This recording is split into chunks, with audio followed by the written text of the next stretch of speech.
E um outro ponto que eu vejo que é muito recorrente é a ida da criança, aquela que dorme com os pais por um longo tempo no quarto, né?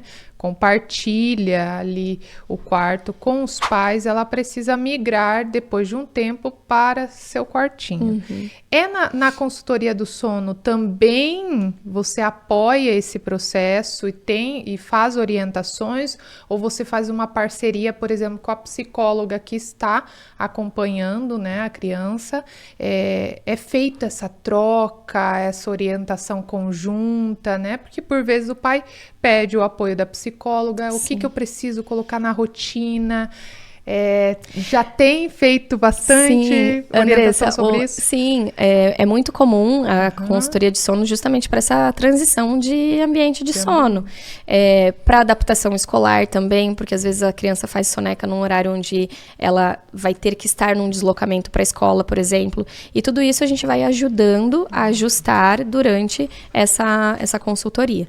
E no processo dessa transição de quarto, tudo isso, em qualquer atendimento meu, onde existe, por exemplo, tem uma criança, a criança é autista e ela faz várias terapias, fono, TO, tudo mais, eu fico em contato com esses profissionais, porque eles me trazem muita informação.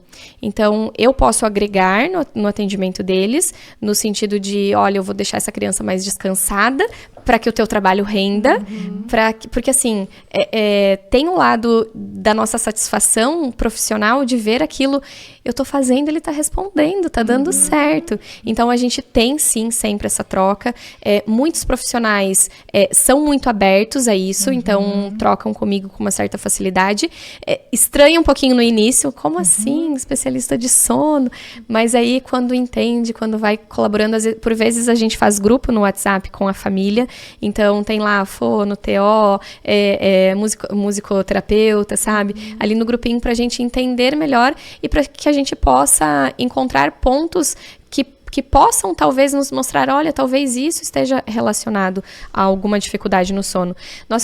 Eu faço com as famílias uma lista das terapias que a criança faz e diante dessa lista de terapias, como é a reação da criança para aquela terapia, como ela se sente depois, para que a gente possa, muitas vezes, fazer uma melhor distribuição dessas terapias.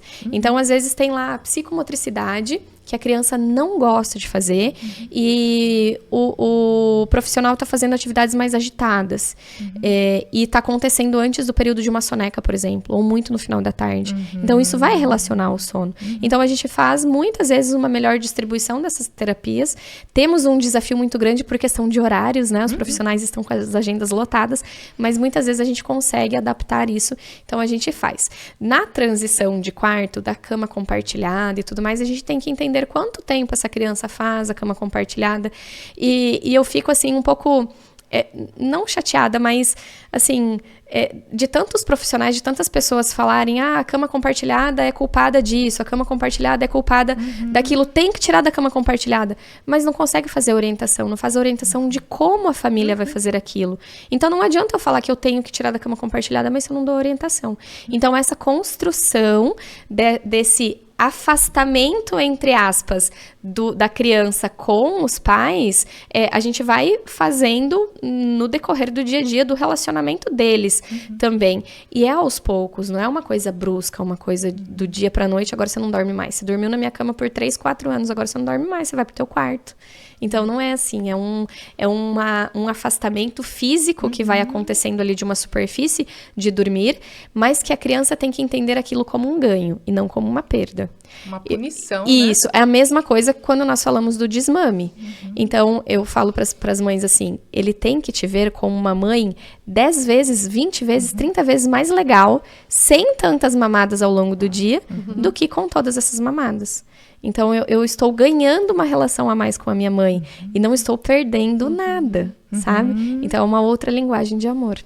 E muito lindo, porque o ganhar não é algo tangível também, né? Não vamos associar ganhar a algo tangível. Também pode estar correlacionado em algum momento.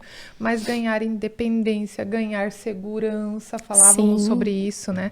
A criança ganha, Mas ganha não só tangível. É. Ganha muito na base emocional, mas tem que ser um processo. Sim. Senão vira uma pura punição, né? Nós temos polos muito extremos de condutas. Daqueles que tem que fazer cama compartilhada, porque senão essa criança não vai se sentir segura. E outra de não pode fazer cama compartilhada, porque senão essa criança não vai ter autonomia. E é a individualidade da criança, a individualidade da família, a filosofia de vida, às vezes, daquela família. A gente não sabe por qual processo aquela família chegou até ter aquela criança. Uma vez eu fiz esse processo de transição de quarto em uma família que aquela criança que eu estava atendendo naquele contexto, eu encho o olho de lágrima porque foi uma história, assim, extremamente diferente para mim, porque aquela criança era a 10ª criança daquela família, eles passaram por 9 abortos. Então, imagina como é o emocional e o psicológico daquela família, né? Então, existe tudo isso que precisa ser levado em consideração antes da gente simplesmente falar, tem que tirar da cama compartilhada. Vamos dar instrumentos, vamos dar informação e dar acolhimento para aquela criança. E, assim, motivação no sentido daquela família de você consegue, você vai conseguir e a tua criança, vocês não estão perdendo nada. Vocês estão construindo um outro relacionamento. E essa criança não vai ser mais segura ou menos segura do lugar onde ela dorme. A segurança que ela precisa sentir está nos pais, no ambiente como um todo, e não somente na superfície onde ela dorme.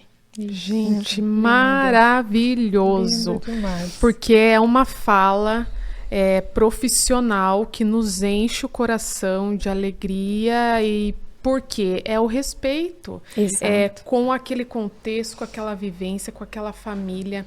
É uma empatia por toda essa relação. É você olhar aquela família, respeitar sem julgamento. Nós somos críticas também, às vezes, com um profissional que usa de uma rede, um TikTok, faz uma dancinha lá, só com julgamentos por muitas situações que a família tem de vulnerabilidade e acha que isso é a forma de se comunicar.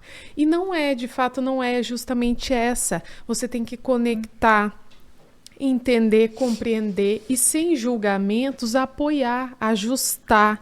E eu tenho certeza que os resultados são bem melhores do que os julgamentos sem um propósito e que às vezes acho que aquela é o formato de comunicação. Então, assim, é essa conexão, essa ponte de conhecimento com ciência e com amor que a gente quer transmitir aqui.